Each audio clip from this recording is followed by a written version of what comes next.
So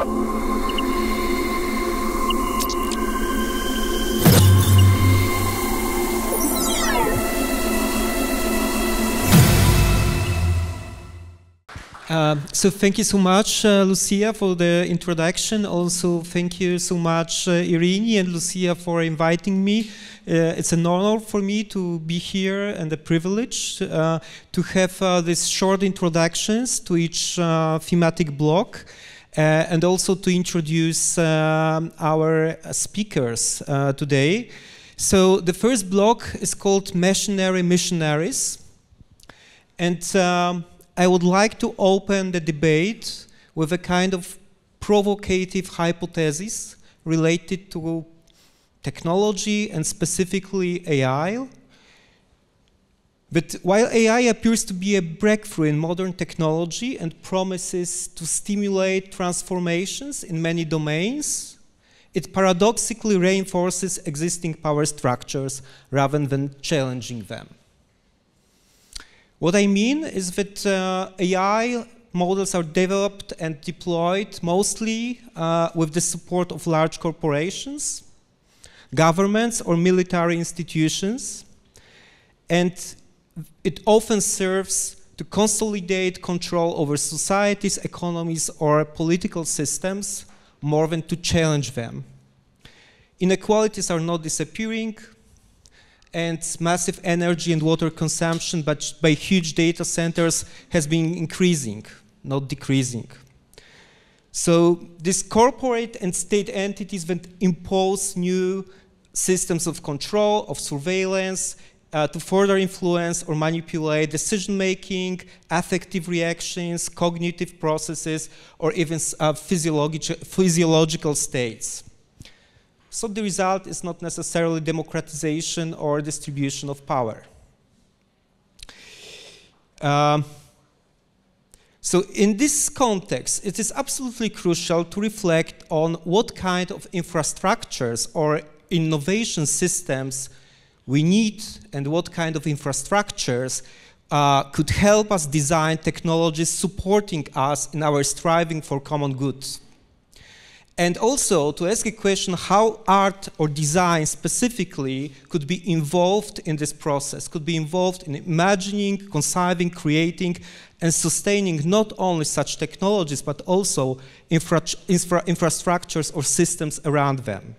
And this is where Michaela Magas, a world leader in bridging design, technology, research, and industry, offers some interesting insights.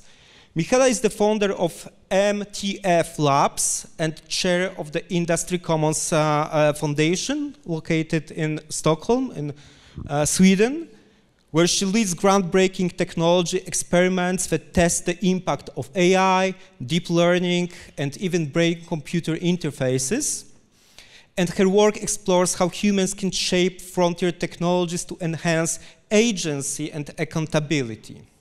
And in her talk, Michaela will delve into how the systems we design fundamentally alter our collective experience. Her focus on ecosystem living, industry commons, I'm very much interested in the concept of industry commons, and also just data, will explore how technology can empower humans while safeguarding well-being, equality, and transparency. These three elements, these three aspects that we really need now. At the same time, we may ask again, what is the role of art in this process? Can art help in designing fairer, more sustainable, and more equitable technologies? I mean art that is critically analyzing AI and its social, cultural, political conditions and consequences, not only AI, but frontier technologies in general.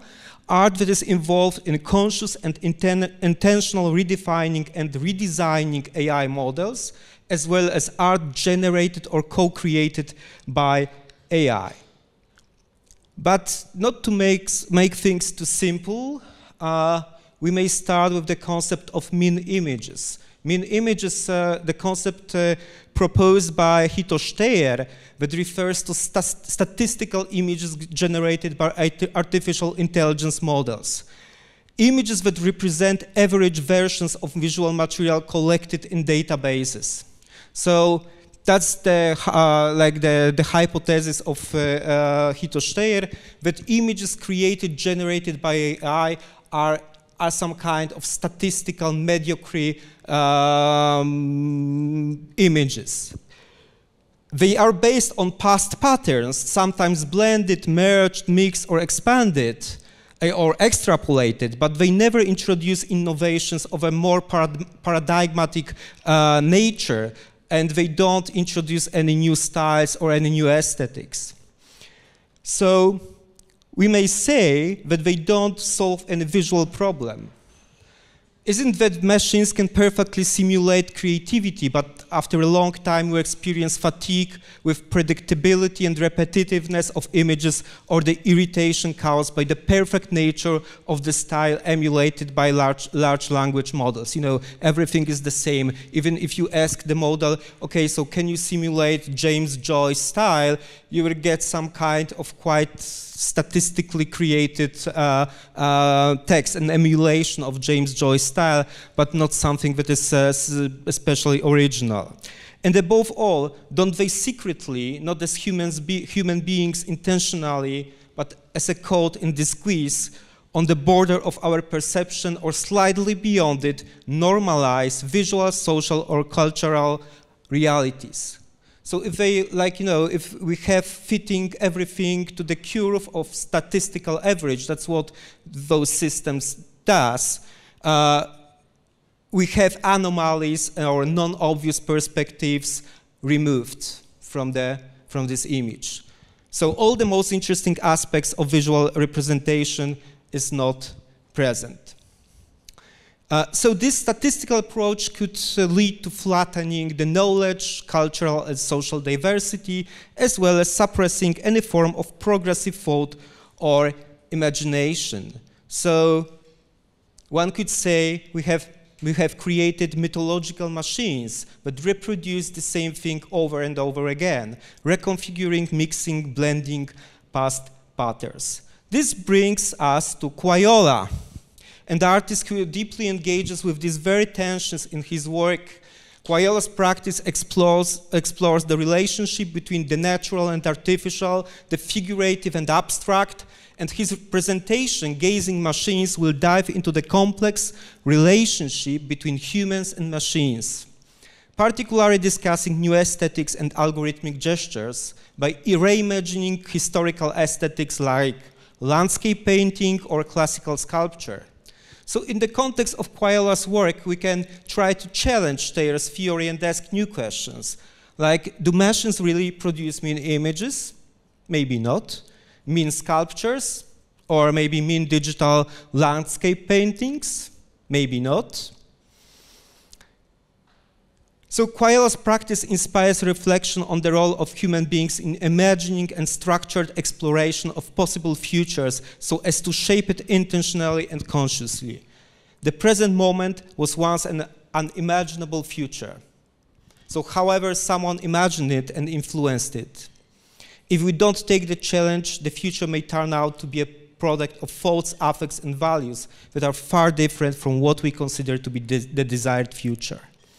And art can help us in taking an active role in this process, providing us with tools, methods for prototyping, testing, hacking, transforming, reworking, and redesigning more desired or preferable futures.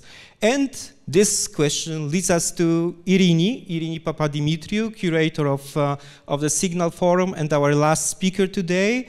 And Irini has been exploring how art challenges technological myths and proposes some important alternatives to the dominant narratives of AI.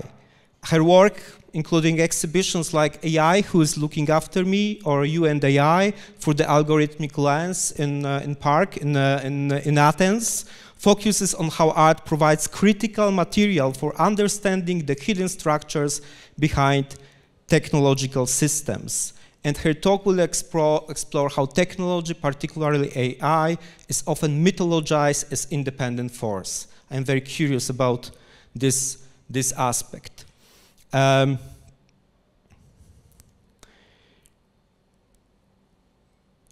Yeah, so I try to make it shorter. So I will risk a statement that missionaries, I mean also people whom we can call missionaries, invite us to embark on a speculative journey beyond the valley. Thinking about the valley, both Silicon Valley, but also metaphorical valley of certain values related to current mainstream technologies. And what is beyond the valley? What kind of technological systems could we discover on these territories? What kind of new rules could we imagine there? Are values from the valley the same as values from beyond it? Do we know what values we are talking about when we talk about, alignment of technology with human values? Do we have common shared values at all?